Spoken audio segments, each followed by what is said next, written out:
Dalam nama Bapa, Putra, dan Roh Kudus, amin. Bu Bapak, saudara-saudara yang terkasih, salam bantul kasih berkat dalam. Kembali kita berjumpa dalam renungan harian hari ini, Minggu 31 Mei 2020. Kita akan mengambil dari Injil Yohanes, bab 20, ayat 19 sampai 23. Pada malam pertama sesudah hari Sabat, berkumpullah murid-murid Yesus di satu tempat dengan pintu-pintu yang terkunci, karena mereka takut kepada orang-orang Yahudi. Pada waktu itu, datanglah Yesus berdiri di tengah-tengah mereka dan berkata, "Damai sejahtera bagi kamu." Dan sesudah berkata demikian, Yesus menunjukkan tangan dan lambungnya kepada mereka. Murid-murid itu bersuka cita ketika mereka melihat Tuhan. Maka kata Yesus sekali lagi, "Damai sejahtera bagi kamu. Sama seperti Bapa mengutus aku, demikian juga sekarang aku mengutus kamu." Dan sesudah berkata demikian, Yesus mengembusi mereka dan berkata, "Terimalah Roh Kudus. Jikalau kamu mengampuni dosa orang, dosanya diampuni. Dan jikalau kamu menyatakan dosa orang tetap ada, dosanya tetap ada." Demikianlah Injil Tuhan. Terpujilah Kristus. Saudari-saudaraku yang terkasih, hari ini Hari Raya Pentakosta. Hari Raya apa itu?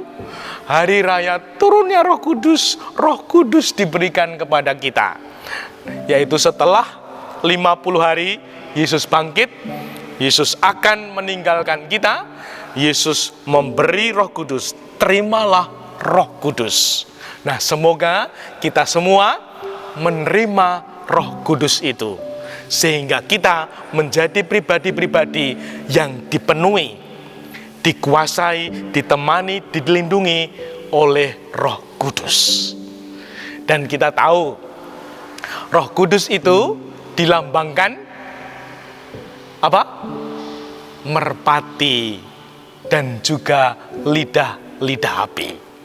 Nah, merpati itu lambang apa? Lambang ketulusan. Lidah api itu kan menyala, itu lambang keberanian. Maka semoga ketika Tuhan Yesus berkata, "Terimalah Roh Kudus, jikalau kamu mengampuni dosa orang, dosanya diampuni. Dan jikalau kamu menyatakan dosa orang tetap ada, dosanya tetap ada." Semoga setelah kita menerima Roh Kudus, kita menjadi pribadi-pribadi yang tulus, tidak pamrih. Seringkali kan kalau ada temen mendekat apian, jebule ono karepe.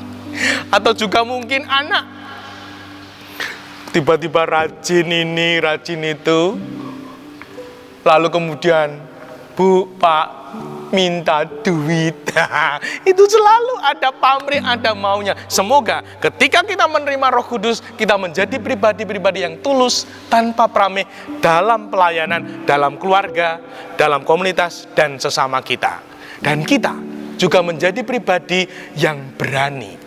Dikatakan di dalam Injil juga sangat jelas, berkumpullah murid-murid Yesus di satu tempat dengan pintu-pintu yang terkunci, karena mereka takut kepada orang-orang Yahudi. Setelah mereka menerima Roh Kudus, mereka tidak takut lagi. Nah, ceknya gampang. Apakah ketika kita menerima Roh Kudus, kita kemudian berani untuk melayani, bersaksi, mulai keluarga kita, komunitas kita, sehingga kita menjadi pribadi-pribadi seperti Bunda Maria. "Kaula menika abdining Allah, sendika ing dawuh dalem." Sendika dawuh. Tidak kemudian menjadi malah Jaya Endo. Apa meneh turune Mbah Pawira Muntir. Apa meneh adine Sastro gedak-gedek. Nah, semoga sungguh-sungguh dalam keluarga, dalam komunitas, dan gereja masyarakat kita yang menerima Roh Kudus menjadi pribadi-pribadi yang tulus dan juga berani seperti para murid yang menerima Roh Kudus. Dimuliakanlah Tuhan kini dan sepanjang masa. Salam bantul kasih berkah dalam. Nama Bapa, Putra, dan Roh Kudus. Amin.